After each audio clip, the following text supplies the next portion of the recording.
to another edition of Mississippi Stories. I'm your host, Marshall Ramsey, editor-at-large and cartoonist for Mississippi Today.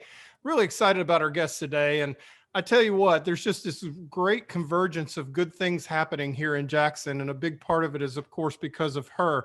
But thanks to a connection between the Mississippi Museum of Art and the Barksdale Reading Institute, preschool children in Jackson will be experiencing an innovative approach to reading and writing this semester because of an acquisition of civil rights photograph by the Mississippi Museum of Art. Mississippi Museum of Art has acquired 80 vintage photographs of the civil rights movement taken by renowned photojournalist Matt Herron. You may remember back in 2016, the Mississippi Museum of Art had a big show of his work. And of course, the photographs that have been donated are from the period of 1963 to 1965. And so we are very fortunate to have with us his widow. We have Dr. Jeannine Herron with us, who is a, I'll get this right, neuropsychologist as well, and has specialized in teaching kids to read. And that's a big part of what today's story is going to be. Jeannine, thank you so much for joining us today. You're very welcome, Marcia. Yeah, I have to admit I'm a little nervous because of some of the things that you've accomplished in your career, and of course a big part of it started here in Mississippi. And y'all, how long had you and Matt been married when you decided to come down to Mississippi in 1963? Well, about 5 years. About 5 years. And you were, because I know that y'all were very active in many different causes. I thought one of them was fascinating is that you were collecting babies' teeth to detect for nuclear radiation from fallout. I mean, you guys were really passionate about different causes. What brought you to Mississippi in 1963? Well, I suppose, yes, we were involved in the peace movement, living in Philadelphia, Pennsylvania before. And the baby teeth was part of that whole struggle to deal with atmospheric nuclear testing, which was contaminating the milk for our kids. And as a result of that interest, and also because Matt was a conscientious objector during the Korean War, we were very interested in nonviolence. Mm-hmm. And so both for the peace movement and for the civil rights movement, we wanted to pursue that, to understand better how nonviolent direct action works. Right. And Matt, being really interested in documentary photography, wanted to document the changes that were happening in the South. Yeah, and this was a really tumultuous time for those who don't really know our own history. But 1963, obviously, Medgar Evers was very busy, trying to get people signed up to vote. A lot of things were going on. Of course, then he was assassinated. That's when you two decided to come down here, wasn't it? Well, I got a call from a woman that I was my friend in the Women's Strike for Peace movement in Philadelphia. And she called in the middle of the night and she said, Jeannine, a man has been murdered and people from the North need to come down here and see what's happening and honor his life. So I flew down by myself and walked in the procession down Lynch Street after he was murdered, and met with people at Tougaloo College, mainly Ed and Jeanette King. Ed was the chaplain at that time.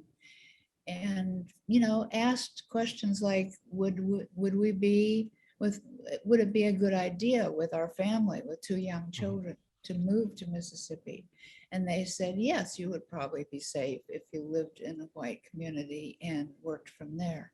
So just a few months later, we moved to Mississippi, mostly for Matt to photograph and to set up a documentary project, which he did eventually under the mentorship of Dorothea Lange, because he really appreciated the farm worker, the farm security and administration photographs that she did, and her general philosophy to photography.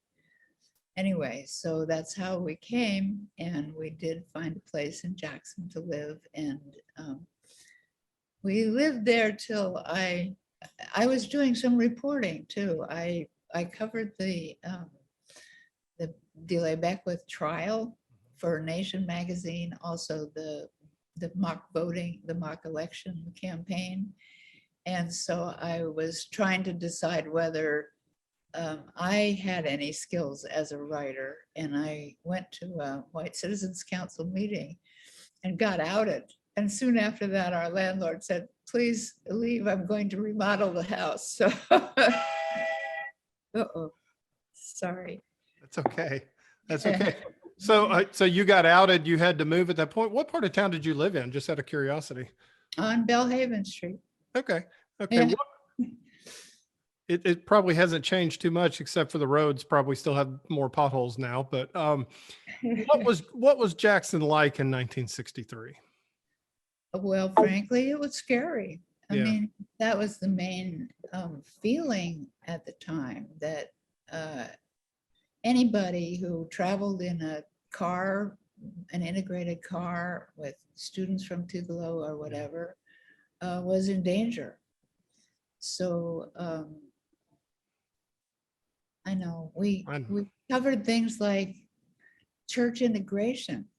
And I, as a young Christian, could not believe my eyes that the vicars or the people of the Baptist church were refusing to allow students from Tulu to come in and worship with them.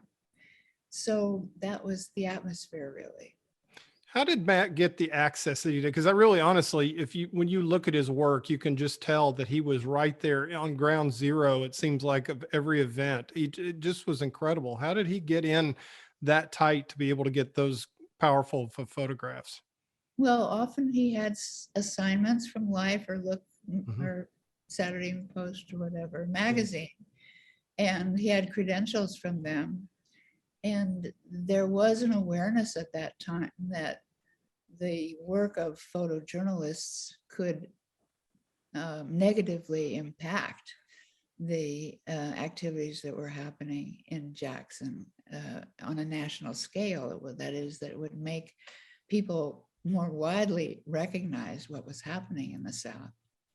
Wow. Wow. That, like I said, they were incredibly powerful. One of the things that you noticed is that you had two young children. How old were your kids when you were here? They were 3 and 5. Okay, so they needed preschool, right? They needed preschool, which didn't exist. Right, Yeah. that's right. And you're one of those kind of people that when something doesn't exist, you don't say, "Oh, that doesn't exist." You create it. And Well, I had a lot of help, and yeah. we did start.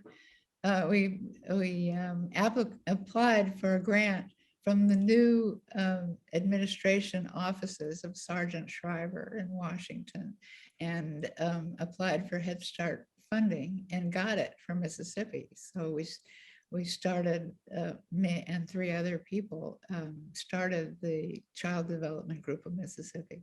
So literally you created the very first Head Start in the country. Yes, it was the very Yeah. first start. That's Yeah. amazing. Okay, so if I had a piece of paper, I'd have you sign it. That's that's pretty incredible. But you think that really kind of lit a fire under you, and literacy and teaching kids to read and understand, having kids understand to be able to understand their own history. But there was one quote from one little girl that I think truly set you off on the path that you're on. Tell us about that, because it was one of those that I just kind of just stopped and read, and the whole implications of it, just realized, oh, wow. Number one, I'm really privileged, but number two, what a powerful thing she said. It was a powerful thing. I was at a small Head Start project, and she was kind of sitting aside watching the other children. So I went over and sat next to her, and we chatted for a minute. And then I said, "What do you want to happen at Head Start? Why are you here? What do you think you want to do?" And she thought very seriously for a minute. And then she drew herself up and she said, "I'm going to learn to read and write, and then I'm going home to teach my daddy." Wow. And that that just really struck me, how important literacy is from every level, from birth right on to the end of a life. Literacy is what connects us to other people, which allows us to step in the shoes of other people and helps develop all those areas of the brain that are what we call executive functions, where we're considering the future of our actions and developing compassion for other people. And it's, you think about it, as important as it was back in 1965, it's even more so today, because it seems like we're being driven strictly by our amygdala these days, not by our frontal cortex. You're right. You're right. And so that's why I think Matt's photographs are relevant today, because especially photographs of the Selma March, where that particular nonviolent direct action led to the Voting Rights Act of 1965. And there's no doubt about that. And what can happen when people take action together. And I guess we're coming on Martin Luther King's weekend. And I think we tend to forget how strongly Martin Luther King believed in nonviolence. We in the movement, we sang "We'll Walk Hand in Hand" and Black and White together. And when SNCC decided that it was important for SNCC to move on its own and white people were kind of left out, I think that essence of the message of the movement, the nonviolent message of the movement, was pushed aside. And I think it needs to come back. I think we need to start thinking about caring for each other, not hating each other. Wasn't it, there was a lot of that going on during James Meredith's March Against Fear when it came down, because the different groups kind of all came in after he was shot, and they kind of came in, and that's when a lot of that tension began, wasn't it? Yes, it is. Yeah. So I've got a friend named Flonzie that was up in Canton, and she was really fought for voting rights up there, and she was telling me about a lot of that. That was an important moment, an important event in Canton. Yeah, definitely.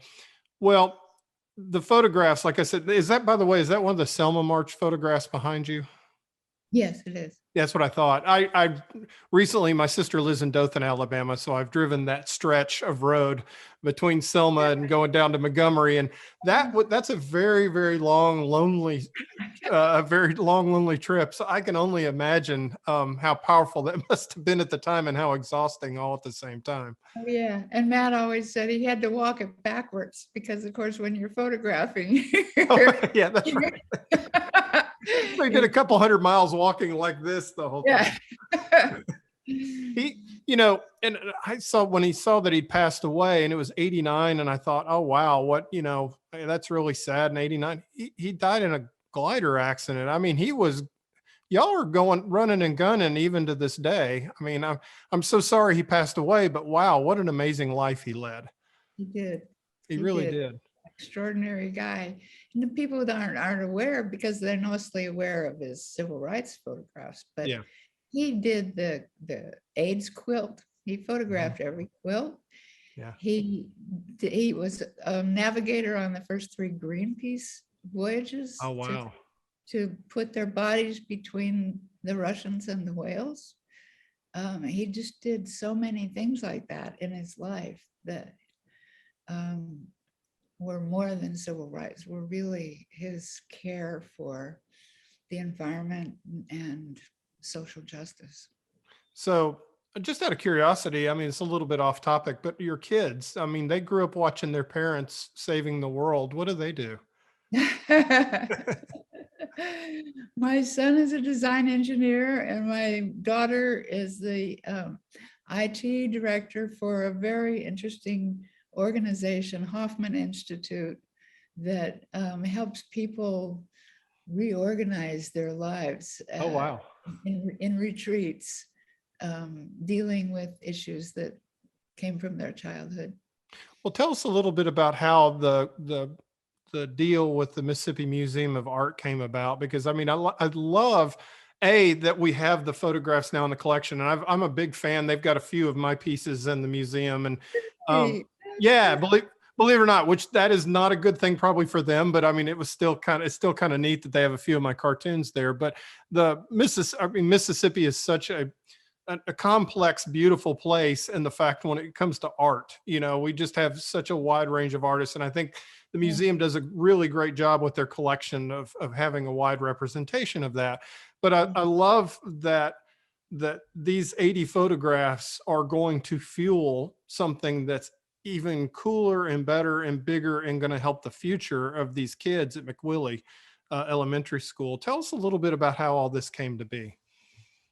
Okay, well, as you said, the museum housed a very large exhibit called This Light of Ours that Matt curated, that was a group of activist photographs, really, photographers, really, who were not just coming from the North and doing the photojournalist thing, but they were embedded in the movement. And at that time, we got acquainted with Betsy Bradley and the museum, and what a wonderful job they did putting that exhibit together, and the reception and the whole thing. And since that time, we've come back to the museum. I remember being so moved by a quilt that in the museum of a woman watching her baby being taken away. Or Betsy has done such a good job of representing issues as well as art. When a couple of years ago, Matt was very interested in a new kind of glider that had an electric motor, so he wouldn't have to get tows. He could just motor himself into the air and then use the thermals to stay up. And he needed $100,000 to buy his new glider, and negotiated with Betsy about those photographs. So it was that began the whole idea of him putting his photographs there. And then after he died, I wanted to commit to that. And also I thought that the museum was the place. So it's going to be the largest collection of vintage Matt Herron photographs at a museum in the whole country.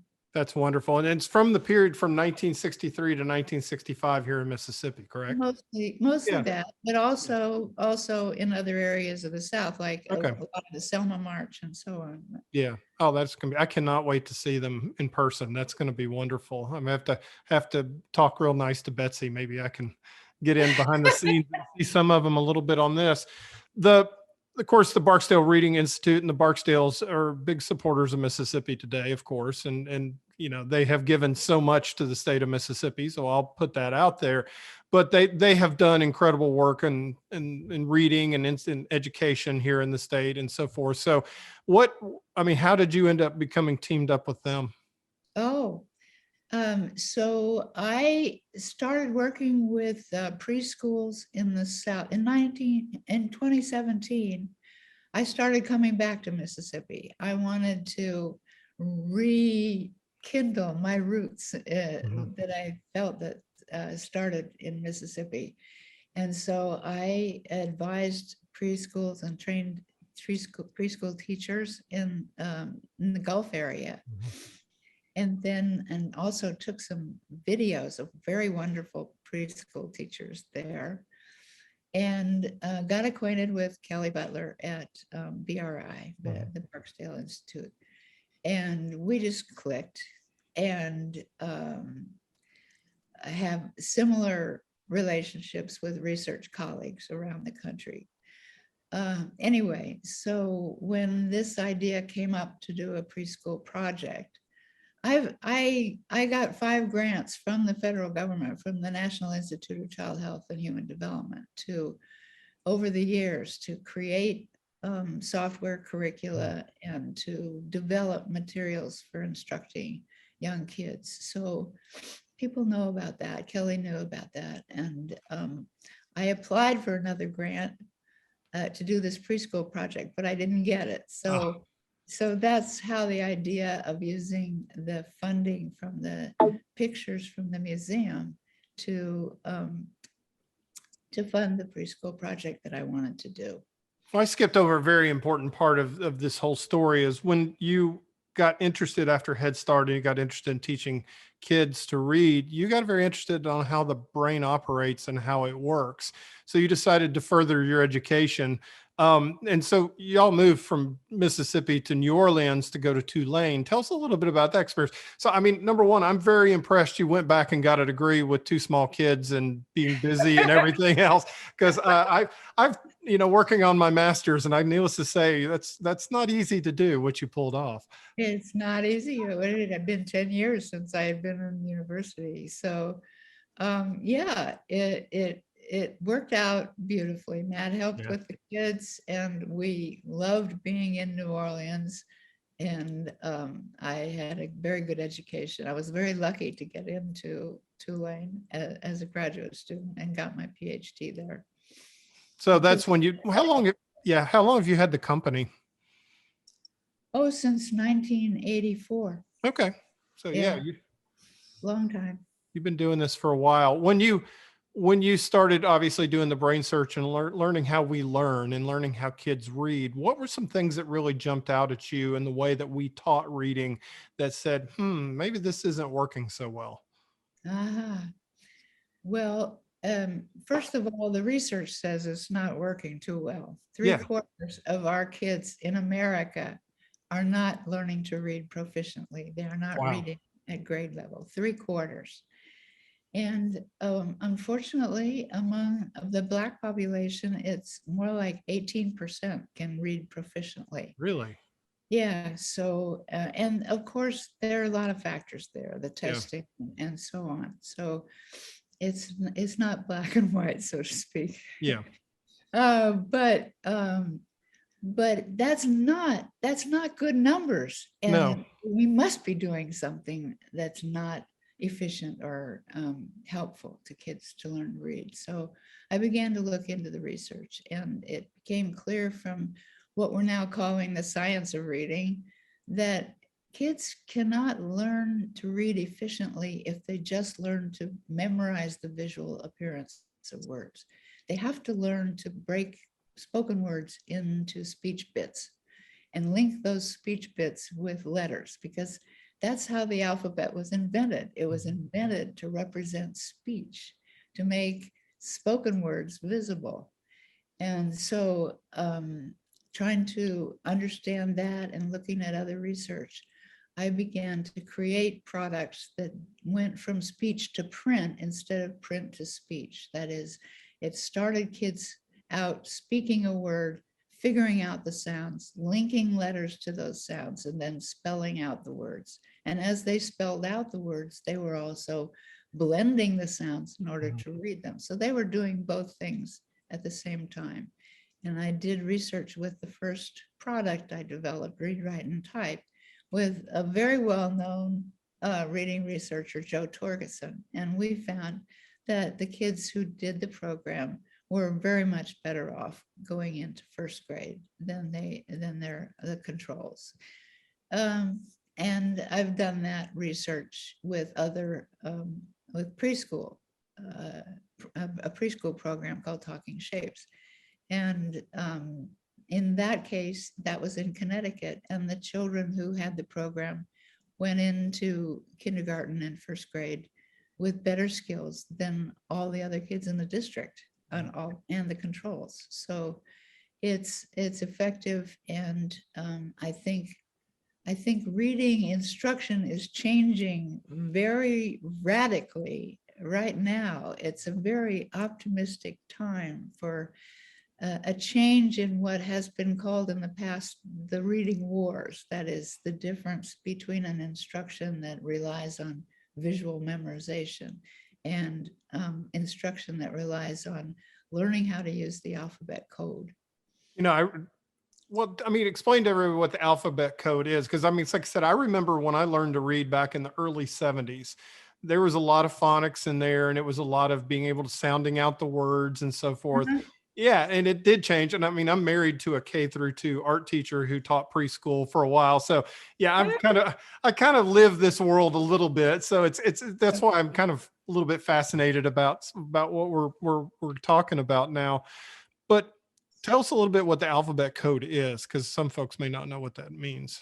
The alphabet is the bunch of letters that we teach to kids that Now, were I got invented that part. long ago, long ago, in order for people to be able to represent words, spoken words, in a way that could be permanent.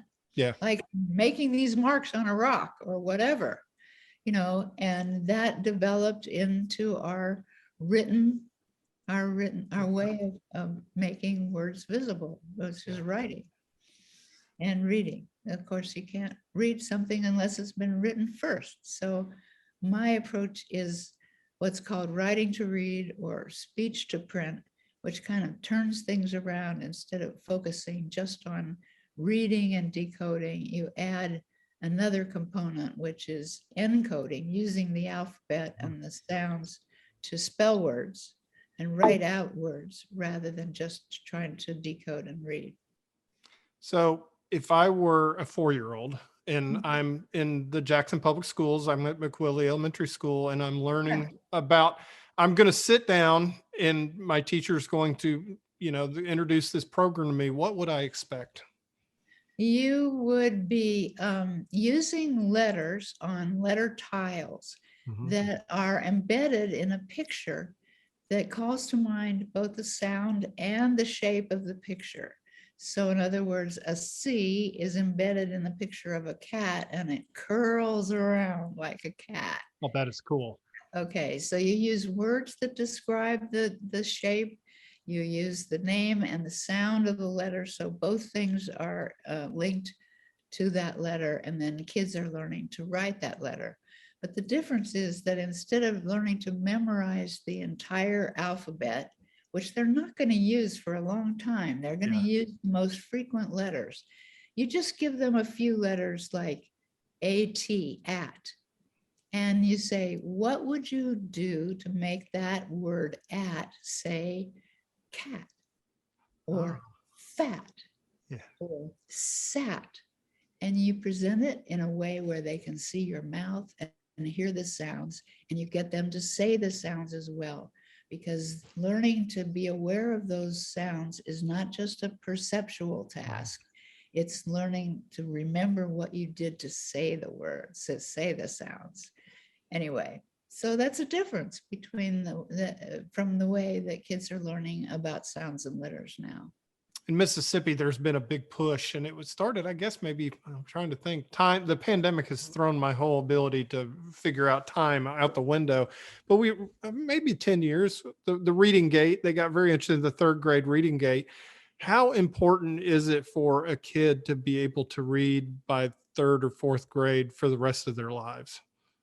It's very important, because that's the point at which they're getting a whole lot of words that aren't words you can memorize. They look like some other word that you've learned, and they're learning to read for understanding and for content. And it's if they can't read pretty fluently by 3rd grade, they're going to start to struggle with everything. Yeah, I mean, all the subjects, because they have to read. Right. I mean, being somebody who comments on obviously what goes on in the world with my cartoons, I'm starting to think that maybe all the fact that we have such a low reading comprehension rate and or ability in the country is starting to have some really serious ramifications on all parts of society at this point. Yeah. Well, you know, cartoons are important. And Matt used to talk about learning to read from Big Little books, which were pictures, cartoons with little sentences underneath. And I think, you know, John Lewis understood the importance of cartoons in the way he published books for young people about his life in the civil rights movement. So keep at it, Marshall. I will do that. I will do that. I did do a kid's book a few years ago, and I think that was probably one of the most rewarding things I've ever done. That was really fun to have parents tell me, "Oh yeah, my kid wants to read that every single night." And I did it A through Z, but there was a lot of repetition in there so that they were constantly. I'd love to see it. Yeah. Oh, I'll be glad. I'll figure out a way to get you a copy of it. That would be wonderful. What inspires you every day to get up and do your work? Um, well, I'm going to be 85 in a few days. Well, happy And birthday. thank you. And I can't imagine not having something purposeful to do. Yeah. Um, it seems in this COVID period Yeah. where we've been so isolated, I've found moments of real boredom and frustration that I couldn't be doing work, that I couldn't be with kids or be with teachers. And I think it's just a survival mechanism. I don't want to deteriorate and disappear. I want to keep working. How much damage, and my wife has said that she has noticed that, like, for instance, even, you think about it, first and second grader, well, first graders particularly, they've never had a chance to really socialize because because of in our district, for the most part, a lot of Mississippi districts were in school a lot, but a lot of kids across the country have not been. Exactly. How much damage do you think it's done not having that, not having in-class learning? And I understand the importance of, because of the pandemic, you don't want to bring home something to your grandmother or to your parents or whatever. Yeah. But how much damage do you think has been done on a reading front? And how long do you think it will take probably to get back up to the level we were maybe before the pandemic? Well, I'm hoping that the BBB will provide some funding for Yeah. early childhood that will Yeah. make a huge difference.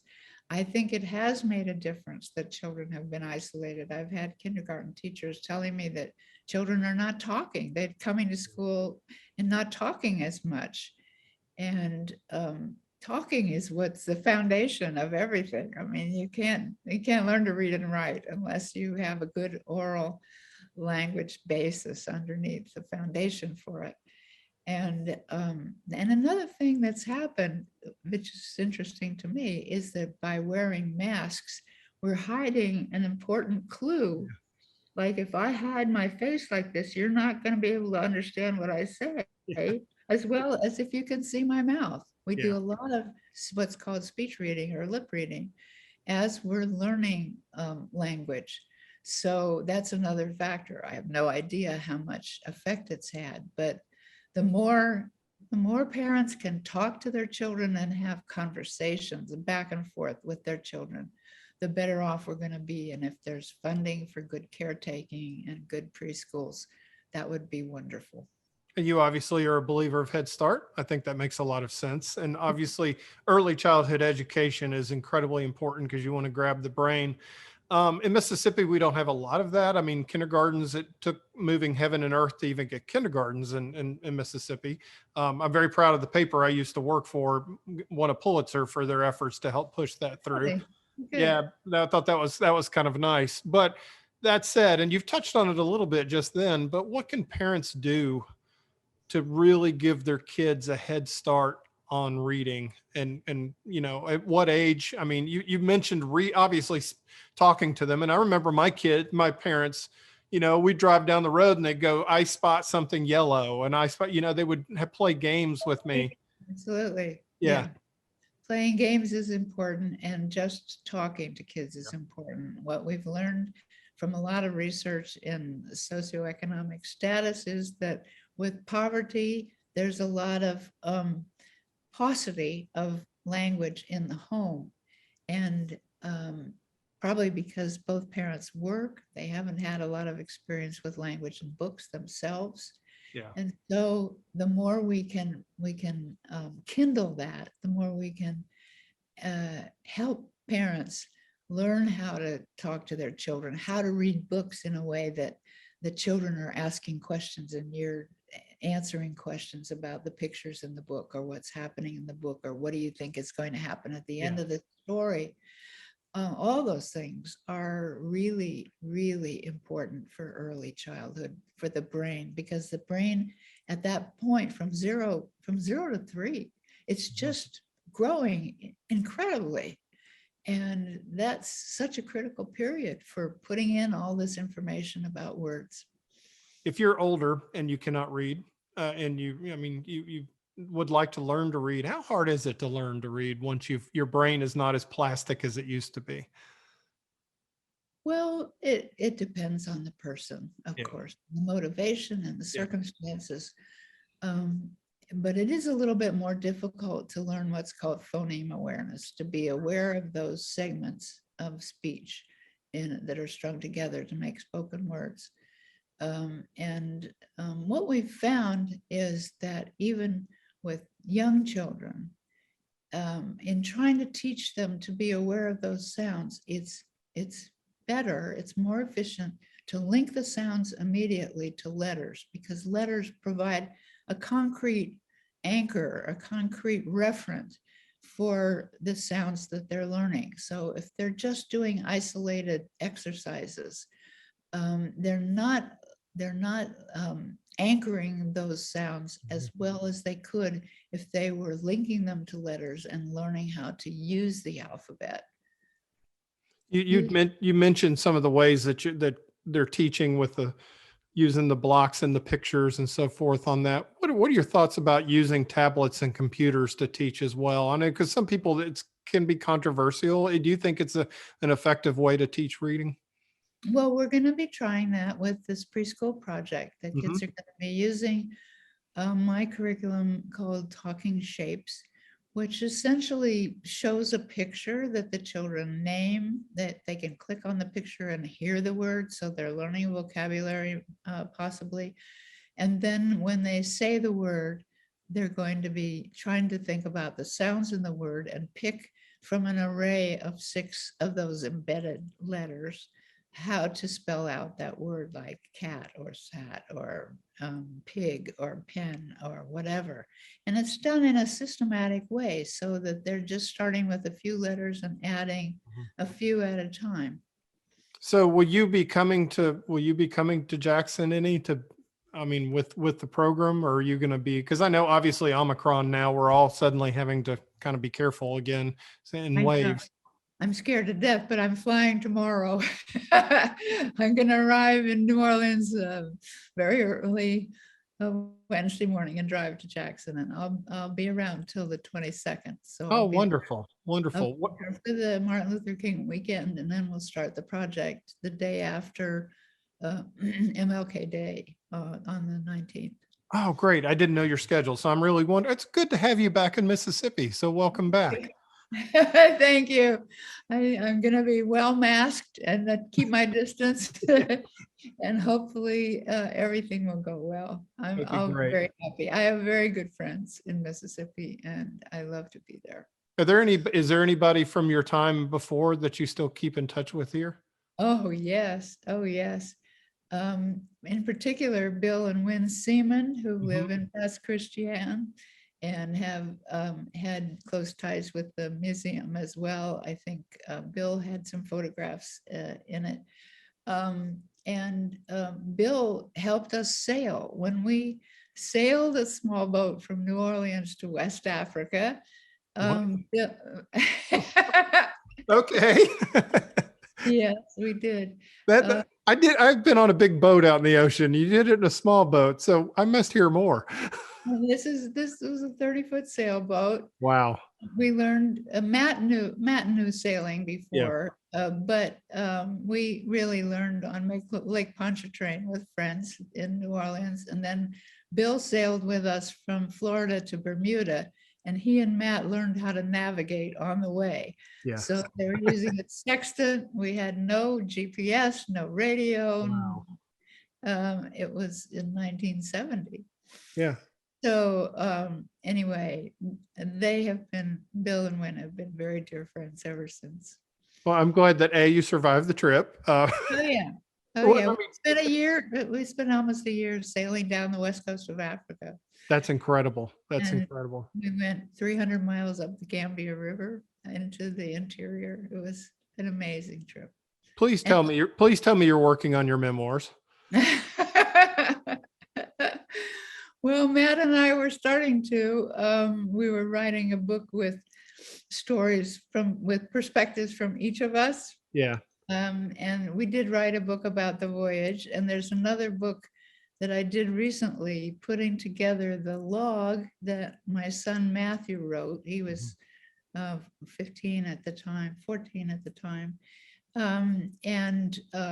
He wrote a log, and Matt took a lot of pictures going down the coast of Africa that were never published. The first book was about the crossing.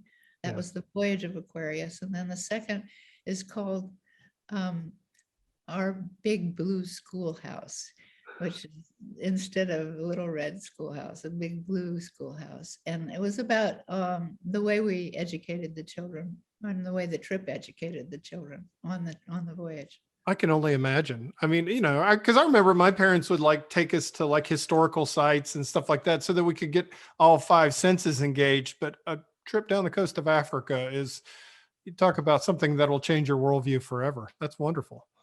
Well, yes, and we depended on the children to help, you know, with all the necessary work that went on in the voyage. So I think children today are missing a feeling of purpose in the world, and being necessary and doing work that has a mission or a goal.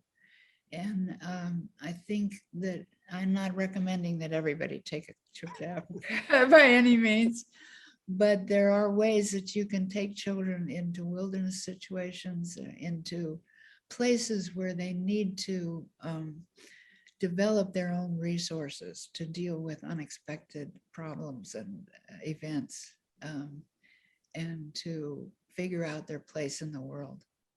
This is a dumb question on my part, but I'm not afraid of asking dumb questions because I do it all the time. But how the museum, is there going to be any display of the 80 photographs immediately, or are they going to use the exhibit? I don't think there's an immediate plan, but Yeah. I'm sure Betsy's working on it. Okay, very good. I'll make sure that everybody knows about it when it happens, because I want everybody to see his work. It's just absolutely phenomenal. So I know she's planning a big exhibit in April about the Great Migration. And Matt did a story for the Saturday Evening Post on the Great Migration, which was a family in the Delta that were deciding whether to move to the north, and went through that decision. I've got 60 proof sheets here about this family, and then followed them to Chicago when they moved. So that was a very important moment in American history. And I think Betsy's going to be revealing that in art. I think it's going to be a very interesting exhibit. that'll be great. Let me ask you this. Like I said, you were here from 1963 until about 65-ish or so, and you've come back several times and so forth. What is your take on Mississippi, how it's changed and how it hasn't changed and what it needs to do? What are some of your thoughts on where we're at today here in Mississippi? Oh, I think Mississippi has come a long way. And I think the most the most obvious change is that people don't have to be worried about their lives when they move around in an integrated way. There's a lot of work yet to do, but Mississippi was first in the amount of change in reading last year. And bravo, Mississippi, and bravo, Barksdale. I think they had a lot to do with it. And yes, you're right that preschool and daycare and all those things need a lot of push from higher up, from the powers in the government that will come to understand the importance of placing funding and investment in young children. Definitely. Well, this has been a delight. And I have tried to cover as much as I can, although I know I've missed a whole bunch because there's an awful lot. So is there anything that I have missed that you would like to share? Because I feel like that, like I said, there's so much I mean, I could sit there and talk to you. You know, I feel like I should at least buy you dinner or something, you know, so we Okay, let's do it for hours, because I'm fascinated. You're a neuropsychologist, so I mean, just how the brain works is fascinating to me, and the fact that you've been studying that for all these years. But just the fact, the things that you've seen and done here in Mississippi and all around the world too, it's just You've just lived an incredible life. No, thank you. Thank you. I think one of the most important things I've learned is about brain plasticity. Yeah. And there was a remarkable researcher at Berkeley, University of California, Berkeley, Marianne Diamond, who took rats and she put some rats in an enriched environment and some rats in what she called an impoverished environment where they didn't have any toys or anything interesting to do or play with. And she found physical differences in the brains. And that was a moment in our knowledge, the knowledge about the brain that changed things dramatically in history. It just was an enormous discovery that you're not dependent on the brain you're born with, but that your environment and your experiences definitely change the brain. Teachers are changing children's brains all the time, every day. I've read a fair amount of, a few studies on chronic PTSD, more or less, or trauma, the effect of trauma on childhood brains and how it affects people later on in life. And, I've heard one researcher saying, well, if we could figure out childhood trauma, then we could, make the DSM about this thick instead of about this thick on that. A little bit, but I mean, say if you have a child, like I said, that grows up in an impoverished situation where they don't have somebody reading to them, and maybe they're living with a grandmother or whatever, and the grandmother's having to work 3 jobs and so forth. And later on in life, because I've always heard that your brain is kind of stuck at a certain point, but that's not true, is it? The brain can continue to grow and change. It's not. Yes, yeah. Absolutely. Absolutely. Okay. Well, there's hope for me then. That's good. Marshall, it's been a pleasure. It has been a pleasure. I have just enjoyed I'm going to hold you to that dinner. Okay. Oh, that sounds great. And anyway, welcome back to Mississippi. Is there a website for folks to check out your company and all the work that you do? The company's name is Talking Fingers, and you can find it with Google. Yeah, into Google, great thing. It's wonderful. And Matt's website is still up as well. Okay, good. Take Stock Photos. Okay. So there's an immense resource of historical photographs, not just of civil rights, but he represented several other photographers who documented the farm worker movement and so on. So there's a lot of very interesting historical resources there. Yeah, and I definitely do recommend everybody check his work out too. He was such a gifted storyteller, a visual storyteller. He really was. He was Irish. What's that? He was Irish. They know how to tell stories. That's true. I married Irish. I know how that works. They know how to embellish them too. Thank you so much. I appreciate it. Oh, you're very welcome, Marshall. It's been a pleasure. It's been a pleasure. Thank you for watching this episode of Mississippi Stories. Make sure to subscribe to the Mississippi Today YouTube channel and click the bell to be notified every time a new video uploads.